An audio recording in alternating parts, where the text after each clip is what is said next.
Assalamualaikum warahmatullahi wabarakatuh. Pada kesempatan kali ini, saya ingin menyampaikan sejarah tentang televisi pendidikan di Indonesia.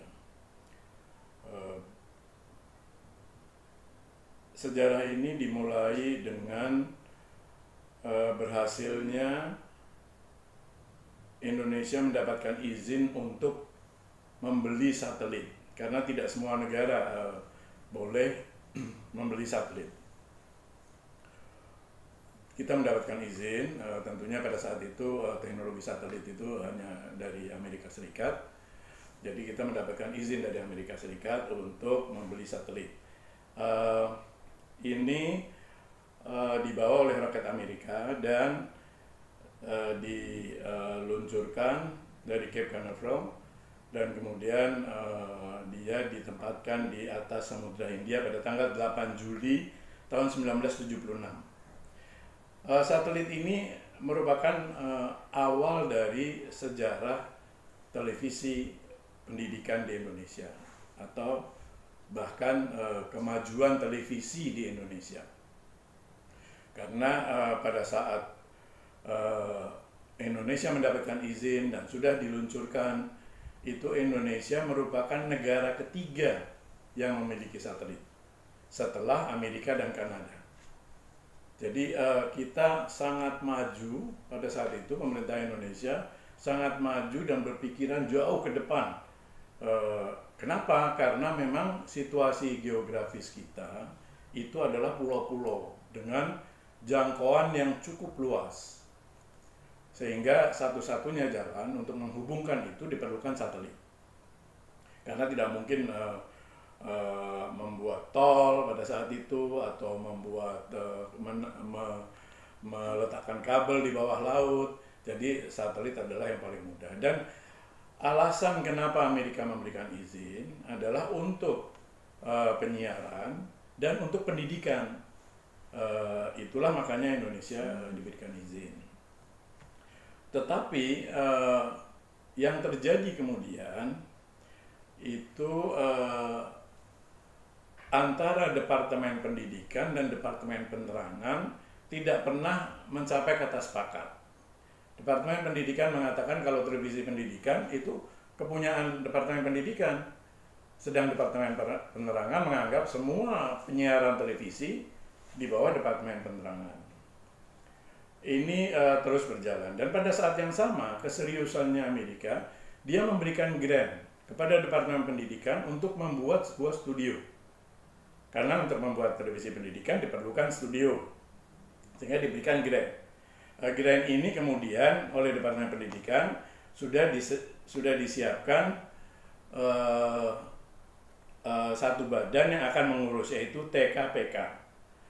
Ya, itu adalah teknologi komunikasi untuk pendidikan dan kebudayaan, yang kemudian berubah nama menjadi Pustekom.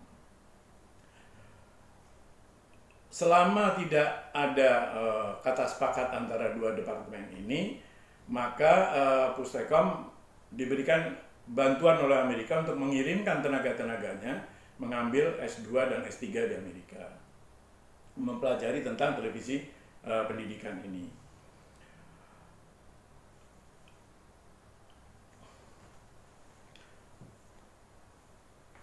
Akhirnya karena Pustekom tidak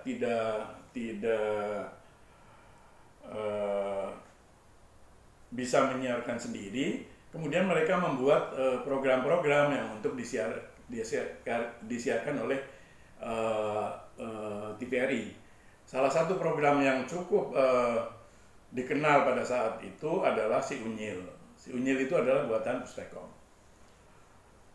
Dan ada satu program lagi juga yang juga program Pustekom yang sangat dikenal di Indonesia.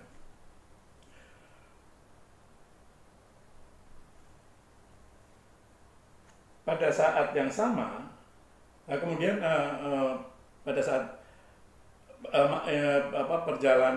perjalanan ini kemudian sampai berlarut-larut, sampai kemudian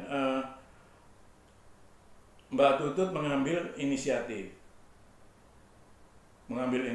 untuk menghadirkan televisi pendidikan Indonesia, yaitu dengan membuat sebuah perusahaan swasta, dan perusahaan swasta ini yang akan menyiarkan televisi pendidikan. Tetapi perusahaan swasta ini diberikan hak untuk membuat TV hiburan. Jadi TV pendidikannya itu dikaitkan dengan TV hiburan. Model ini adalah model yang pertama dibuat di dunia. Pada saat Mbak Tutut sudah mencanangkan akan atau disetujui oleh pemerintah untuk membuat televisi pendidikan, maka disiapkanlah badannya, yaitu PT Citra Televisi Pendidikan Indonesia. Dan kemudian PT Citra Televisi Pendidikan Indonesia ini bekerja sama dengan TVRI, itu mewakili DPEN, dan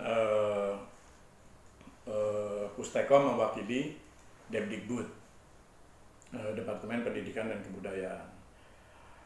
Pada saat yang sama, itu kebetulan pemerintah Jepang sedang mengadakan seri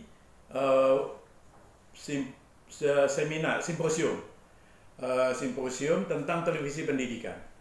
Itu berputar di kawasan Asia, Australia. Kenapa pemerintah Jepang memberikan bantuan untuk menyelenggarakan ini? Karena memang televisi pendidikan ini menjadi masalah di negara-negara kawasan itu, dan pemerintah Jepang melihat bahwa ini perlu duduk bersama, kita coba lihat apa sih permasalahan-permasalahan televisi pendidikan. Karena memang televisi pendidikan ini sangat mahal untuk membuat programnya. Sebuah program televisi pendidikan selain diperlukan ahli-ahli, tapi juga pembuatan programnya itu sangat mahal, melebihi pembuatan program hiburan. ABC Australia pada saat itu sudah berhenti membuat program-program pendidikan baru karena mereka juga kehabisan dana. Pemerintahnya tidak mau memberikan dana lagi untuk membuat program baru. Jadi 5 seri itu diikuti oleh ketiga komponen televisi pendidikan di Indonesia ini. Kita ikut seminar, kita bahas, dan konsep Indonesia menggabungkan antara televisi hiburan dengan televisi pendidikan itu ditunggu oleh mereka. Kalau memang Indonesia berhasil, maka ini akan menjadi model yang akan diikuti oleh mereka. Selama 2 tahun kita mencoba menggodok televisi pendidikan di Indonesia ini antara ketiga komponen tadi. Kemudian akhirnya disepakati bahwa akan ada 3 saluran televisi nasional. Yang pertama adalah TVRI, itu adalah saluran televisi pemerintah. Yang kedua adalah televisi pendidikan, karena harus membawa gerbong pendidikan yang mahal. Yang ketiga adalah televisi-televisi lokal, yang mereka bisa kemudian bekerja sama untuk membuat satu televisi nasional. Jadi kalau mereka bekerja sama itu bisa antara yang lokal-lokal. Karena pada saat itu sudah ada RCTI, sudah ada SCTV, dan ANTV juga sudah mulai jadi.